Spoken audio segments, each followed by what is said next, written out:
हाय, good evening. तर आज मी night routine share करत आहे. तर सर्वात अगोदर मी गॅसवरती दूध तापवायला ठेवलं आणि सोबतच मी मोठ्या कुकरमध्ये छोले आणि राईस दोन्हीसुद्धा एकत्र शिजवायला ठेवले. तर टाईम सेव्हसुद्धा होतो आणि दोन्ही शिजूनसुद्धा व्यवस्थित होतं. तर अशा प्रकारे मी दोन्हीसुद्धा शिजवायला ठेवलं आणि 3 शिट्ट्या करून घेतल्या गॅसवरती. आणि सोबतच मी छोलेची भाजी बनवण्यासाठी मसाल्यांची तयारीसुद्धा केली. त्यानंतर व्यवस्थित मसाले भाजून घेतले. तर आज मी फुल रेसिपी शेअर करत नाही आहे, कारण कधी-कधी कुकिंग करताना कॅमेरा हँडल करणं थोडं डिफिकल्ट होऊन जातं. पण तरीही मी काही छोटे-छोटे मोमेंट्स आहेत ते कॅप्चर केले आहेत. नंतर छोलेची भाजी बनवायला घेतली.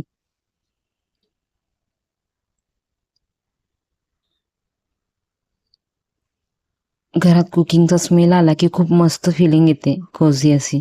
सोबत पटकनच मी बाजूला ऑमलेटसुद्धा बनवायला घेतलं होतं.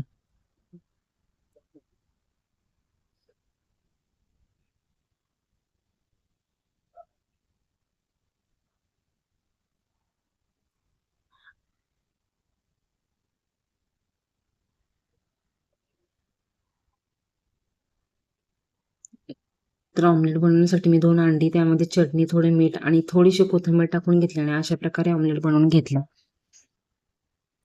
सिंपल फूड असलं तरी होममेडची डिनरची मजाच वेगळी असते.